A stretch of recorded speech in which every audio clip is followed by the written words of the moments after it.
inside, and there is what's left of Mike Conway's car. And he is still in the car.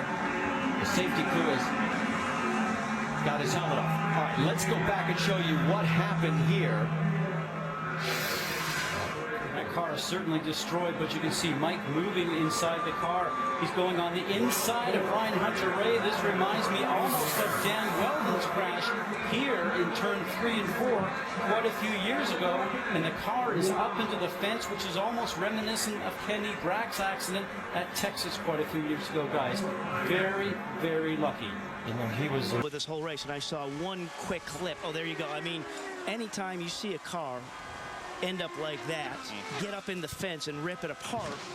And you know, for me, I was on Bia's car, and she's like, "Oh, I just spun," and I didn't know till a minute later. Ryan Hunter-Reay's on board. So what's happened here? Ryan Hunter-Reay has run out of gas, or is saving gas, and Mike had a full tank and just ran up on him and launched the heck out of him, and so he's okay. Yeah, relatively. Green flag as Will Power steps out ahead of the field. The Apex Brazil green flag. Experience our energy waves. And here we go. The field seems to be divided by a... Oh, we have a caution already. Oh, my. Who is upside down? It looked like National Guard colors, which would be Wheldon. It is. And that is before... See what happened. Oh my, that was more than just a tip over, wasn't it? Off the right front there. Could show the strength of that roll hoop. Yeah. And it looked like Baguette was the car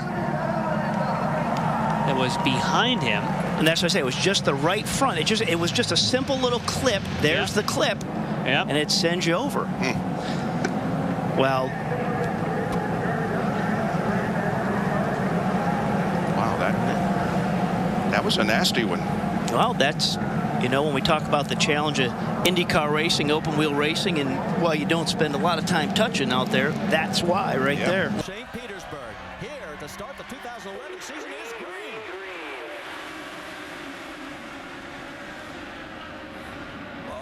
Try 4-1, we have contact and a huge crash right in the first corner, and the car's upside down.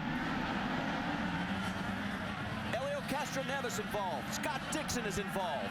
The 27 by Conway. And I cannot tell who that is. That's, oh, it's Marco Andretti.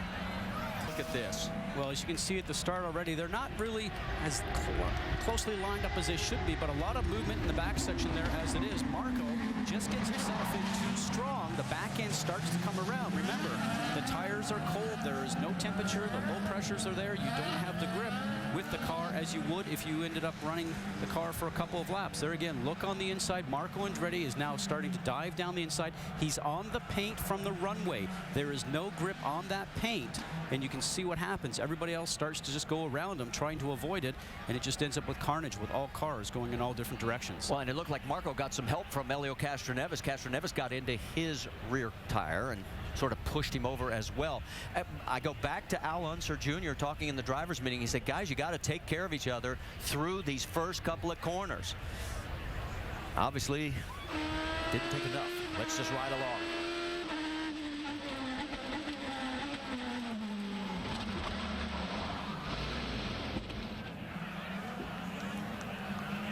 Now from Will Power's perspective.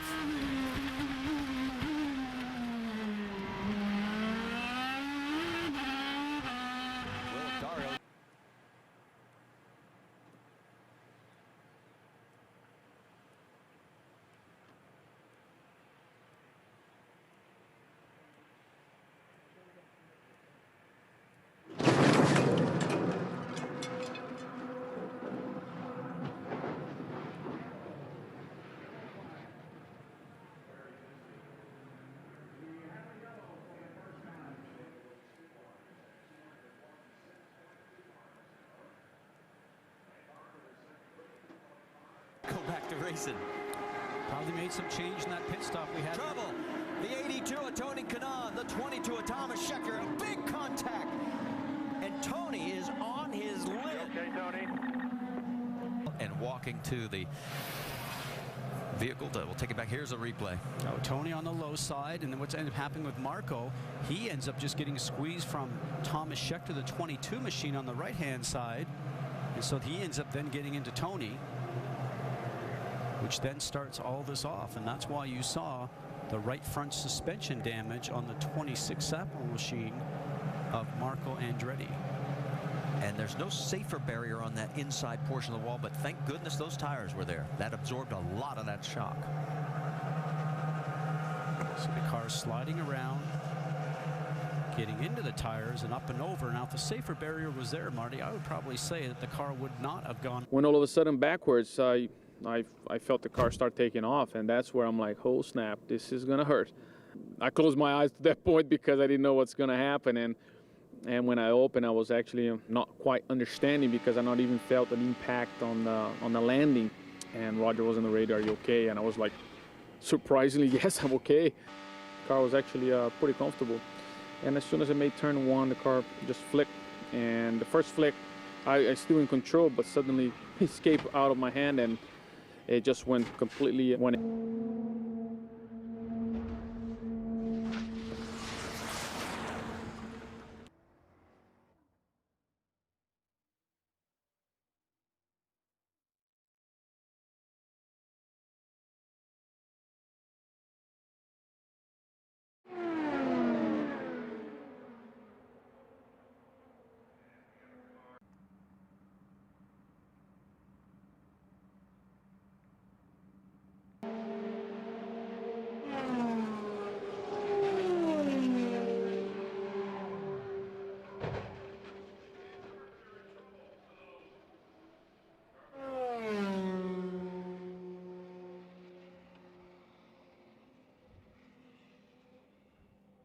This is SportsCenter. Oakville, Ontario's James Hinchcliffe was taken to hospital and underwent emergency surgery on his upper left thigh following a crash during an Indianapolis 500 practice run today. Hinchcliffe had just posted a lap speed of 221 miles per hour when an apparent failure to his front right suspension sent him slamming into the wall on corner 3. After the crash, the four-time IndyCar winner was awake when taken by ambulance to local hospital. The accident comes just a day after IndyCar sanctioned reduced speeds and increased downforce after having 3 drivers slip their cars within the last week. IndyCar temporarily shut down the track to conduct an investigation. The track, you've got to dive down low. You've seen what Briscoe could have done. This is it. One lap. Oh, there goes Ryan Hunter-Reay and Ryan Briscoe. And Briscoe flies. Briscoe flips and flies. On the grass, the two Ryans came together. That looked horrible. And that's a very abrupt end to what was a terrific day for Ryan Briscoe. He gives both Briscoe and Hunter-Reay out of their respective cars. And here it is. Two cars here. They just start bouncing off of each other here. Hunter-Reay was going for a gap. It closed, and he came down into Brian, and the grass just caught the car and just flipped it violently. Goodness me. And very shortly thereafter, Ryan Briscoe gives the double thumbs up. Watch this, just a gap that closed again. It's Karam coming down, Hunter-Reay in the middle, and Ryan Briscoe, just the innocent bystander there down on the inside, and that nose just dove in like a dart into the grass. Absolutely. And flipped Briscoe. So again, similar to the Power and Sato incident, a lucky escape for both the Ryans, Hunter-Reay and Briscoe. Oh, that was just intense, very violent crash. And it just goes to show you how safe these cars are. Go longer than everyone else, but he said on the radio, this better pay off with us staying out longer than everyone else. They talked about a wing adjustment. They vetoed that wing adjustment and a crash on the track. Huge crash on the front straightaway. Looks like Connor Daly and I believe Josef Newgarden. Big hit coming into the tri-ovals. See Josef. All right, let's go back and take a look. Up at the top of your screen, Connor Daly loose. Connor got loose. Oh! And Connor just got loose, corrected, and went up into the track into Josef. And now Joseph's upside down, and the front spins around, and Connor's car pushing it right into the wall. into the safer barrier. It's a good thing that was safer barrier and not concrete.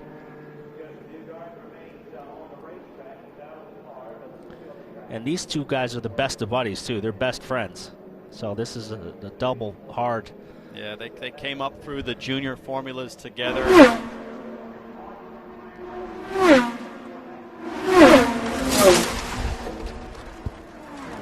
Sound of it.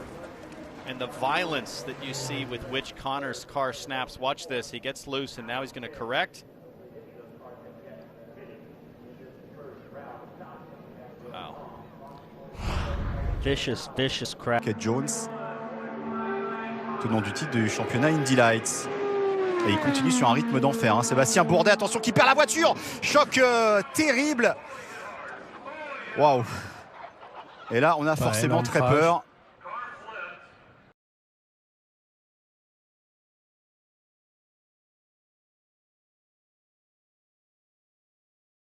Some caution. Turn 2. Trouble. Oh my goodness, what a huge crash.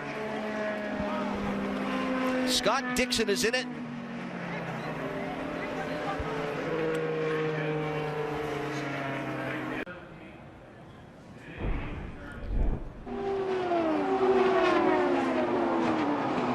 He doesn't really use the safety fencing. He lands on top of it. Obviously, part of the car got into it to rip it open, right? Yes, but he landed. Yeah. Oh my, I have never witnessed an accident like that. You know, we talked about the number 3 of Helio Castroneves going underneath Scott Dixon's car. Remember, it was Helio a few years ago that ended up going airborne between turns 1 and 2 and walked away from that incident as well. We see how Scott Dixon was thrown around inside the cockpit of the car. All these drivers are so physically fit. He works out here locally as we ride along on board. Ooh. This is from Castroneves. He went right under it. There are so many things that had to go perfectly, Scott, to have. Alexander Rossi, he's already up to second. Here comes Hunter Ray in the yellow car. So the Andretti boys are trying to get through. Will everybody get through is the question to be answered. What a jump by Power. Pagano having trouble in the back. The guys are bailing through the chicane. Where will they come out? Oh, no! Dixon. That's no good. Dixon's in the middle of that. Car upside down. Andretti, I think. Scott Dixon is in the middle of that mess. No, it's not. It's Ed Jones. No, drives out of it. And the only one that came out of it with the ability to continue. You see several cars take the exit. Dixon's on the outside in the back there, nowhere to go. Oh. Andretti went right over the top of James Hinchcliffe. I want to see how this started, Paul. Yeah, I think Hinchcliffe lost it in front of the field. He got loose coming out of that kink and lost it, and then everybody just piled right into the back of him. It's single lane as you come out. But look at this. Here's an in-car. We'll get a good view here. On board Dixon. Comes out. On the power.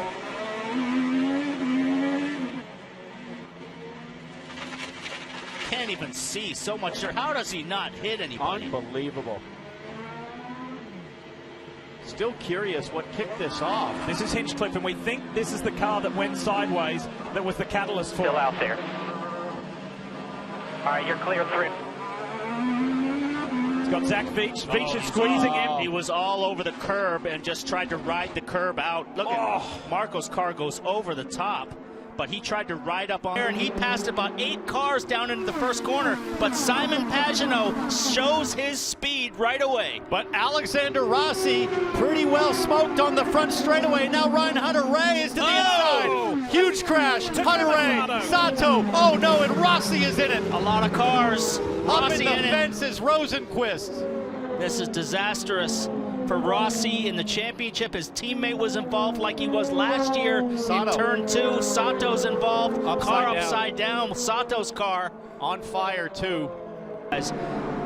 Just guys getting real racy at the start of the event again. And so watch guys Hunter-Ray in the yellow out. car. Hunter-Ray's going to make a move on Rossi, go to the inside. Sato goes to the outside. They're now 3 wide. They just squeezed him. Sato just came down over on Rossi. Yeah, he just came down on top of Rossi and then swept everybody out. Oh, look at that. Oh, look at that. Man. Up in the fence. So very hard hit for Rosenqvist. Very, very lucky. I'm so glad that Rosenqvist stayed out of the fence in terms of the whole car getting up there. Oh, yeah. Yeah. So here we get a good head-on shot. I'm not sure what Sato thought he was clear maybe and tried to get a draft off Dixon. Yeah, I don't know what he was doing in that situation. He just kind of turned down across those guys, and there was a car in the middle. Rossi was in the sandwich. Oh, we have an onboard in the middle of it, so we'll get an Rossi. onboard with Rossi. Look at this. Already banging wheels already, so close. But here, watch Sato, and then he just turns on him. Oh, and Hunter Ray was kind of tight Rossi down below. No steering for Rossi now. I think everybody was trying to go after the single car toe, the draft from Scott Dixon. You had 3 wide and 1 in front. Hunter Ray on board.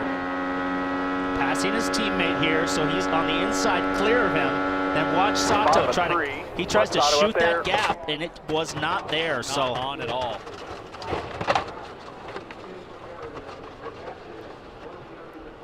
I would say this